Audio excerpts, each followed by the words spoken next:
Have you noticed the world falling apart? Do you see the world for what it truly is? Are you tired of the lies and deception? If so, then welcome to my channel, where we expose the lies and uncover the truth, helping you get ready for what's coming in the world and helping you get prepared now. Welcome to All Day, Everyday Preparedness. Now they're trying to limit farmers with a new carbon footprint tracker, and unfortunately some farmers are falling for it. We'll talk that and more right after these important messages.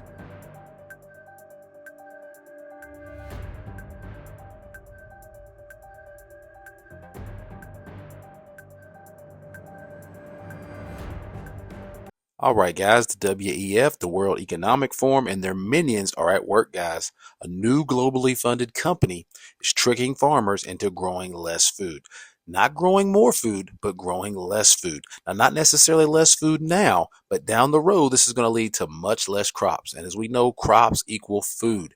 And that equals our food supply. So in the midst of a food shortage and supply chain issues, this company wants farmers to grow less food and still get paid.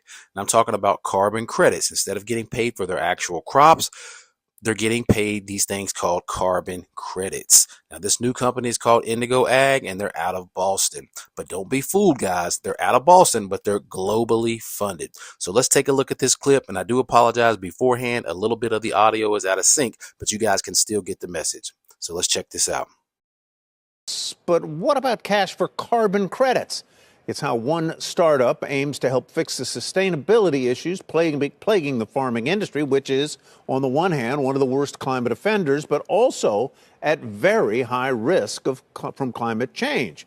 Diana Olick joins us now with her continuing series, Clean Start. Hi, Di. Hey, Ty. Yeah, what if you could not only reduce the carbon emissions from agriculture, but also produce healthier crops and increase farm profitability? Well, Boston-based startup Indigo Ag claims it can. What we really focus on is how do we bring new revenue streams to the farmer as they make this journey to sustainability. The answer is better farming, funded by carbon credits. Indigo Ag works with farmers on specific climate-friendly strategies to draw down carbon dioxide into the soil and capture more emissions. Examples include planting cover crops and reducing tillage to improve soil health, water quality, and biodiversity. This also makes crops more resilient to climate change.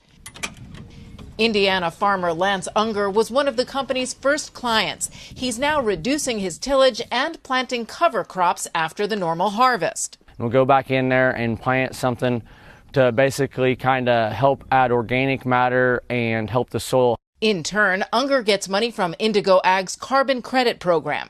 These credits are sold to corporate buyers, and 75% of the proceeds go to the farmers. And they'll be issued by the Climate Action Reserve, the registry that drives the oversight and set the high quality standard that we're adhering to and the farmers are working towards.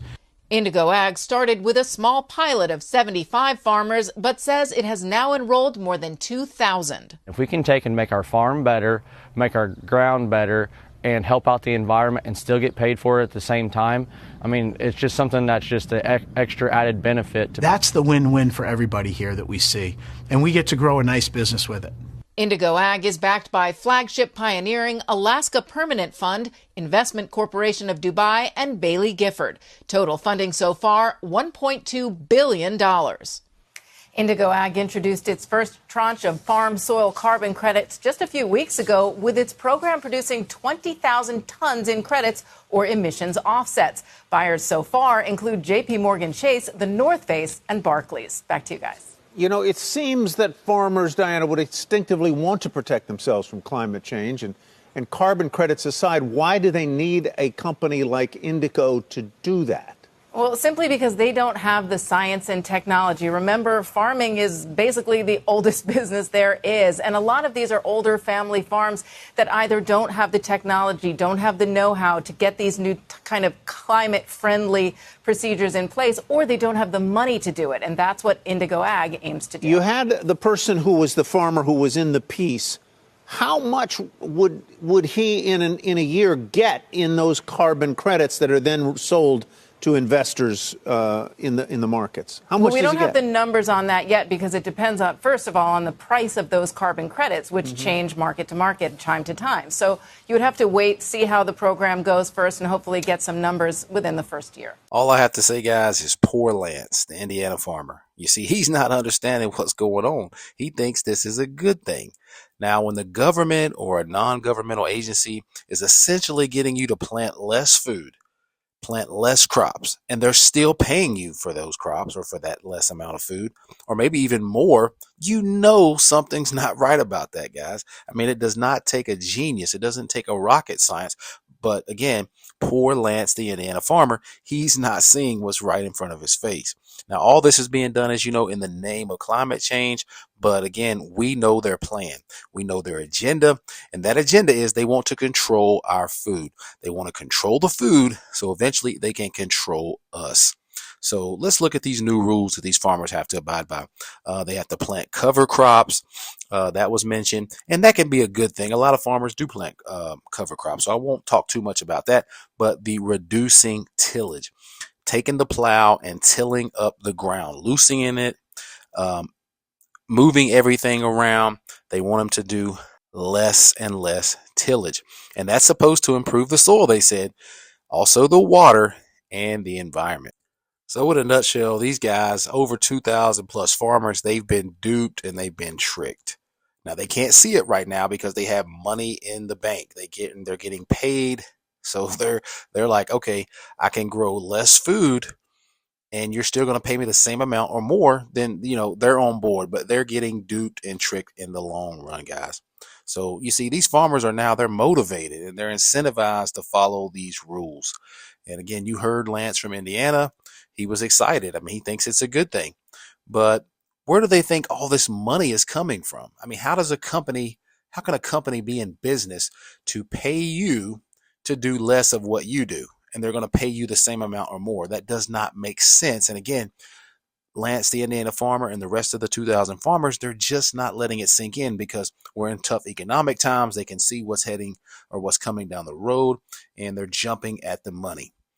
It's a sad thing that's going on right now with these farmers. I wish they could really see the global plan that eventually the government and this one world system is going to buy and own their farm. And if they do follow these rules and they do fall in line with what they're telling them, then essentially they're still owned by that government or that one world system because they're being controlled and doing what they are telling them to do.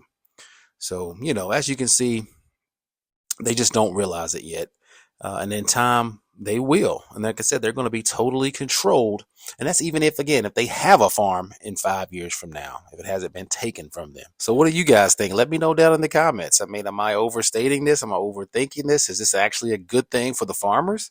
Is this good for our economy? Is this good for our fruits and vegetables and our grocery stores? I mean, is this going to keep the store shelves stocked, with fruits and vegetables, or is this a bad thing? Let me know what you guys think in the comments, because again, the global plan, as we've seen, they're buying up farmland, whether it's rich CEOs, that have no business owning and buying farmland, let alone giving medical advice, but whether it's China, whether it's other foreign countries and foreign actors that's buying land here in America, something is going on, guys. So let me know what you guys think in the comments. And this is all going to tie in together, guys. Just like these farmers that's been duped and they're doing this social, well, not social, but carbon credits. We're going to have a carbon credit tracker that's coming for us as well. They just talked about it about a month or so ago at the WEF, the forum that they had where all the rich people go together and plan and plot our future without us. And we're going to have an individual carbon tracker. Okay, so that's going to basically show how much our digital footprint is affecting supposedly the climate and the environment. And again, that's going to be if we can even afford to buy food, or even if it's available. If more farmers, I think, take on this system, there's going to be less and less food that's going to be produced. So we need to start thinking about these things right now. And again, getting prepared right now while there's still some time. But again, this carbon tracker for every single human being under this one world system, again, they're trying to do it, guys. They talked about it. They want to do it. So in the near future, I mean, you may not even be able to go. That's again with all these farms.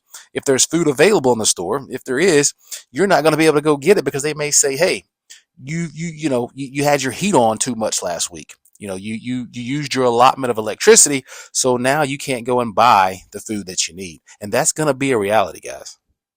And what's not making sense to me, I mean, how is this company even going to be able to make money? How are they going to be able to make profit? I mean, did Lance, did he even think about that? Did he question that? Him or the other 2,000 farmers before they signed, on the dotted line? How is this company able to pay me money? How are they making money? Because it's certainly not from the crops. If I'm planting less crops, I mean, so you're right. They just didn't even think about that. So again, that's not making much sense to me, guys. But again, this is the road that we're on. Eventually, we all know that this is what's coming. The government is trying to, these one world folks, they're trying to push us to this one world system, guys. And that's what they're doing. And they eventually want to have control of the food supply. And again, it's sad that these farmers just don't get it. It's crazy. But again, we need to continue to stock up, continue to prepare, continue to stock up your food, your water, your supplies. And right now, guys, we can be in control of our own food. That's why you need to stock up. That's why you need to grow your own food. Stock up on your food. Like I said, your water, your supplies, stock up on your seeds so you can grow your own food. And I tell you a big thing. I mean, invest in a grow light. You can get a decent grow light for like 40, 50, 60 bucks, somewhere in that range. If you can afford more, definitely go for it and grow some of your own food indoors this winter, like some lettuce. I mean, it's easy to grow. It takes about 20 to 30 days and you can have some lettuce for your salad or some spinach, you know? So just think about those things, guys. Take control of your own food supply right now while you can. But thank you guys for watching, and as always, be blessed.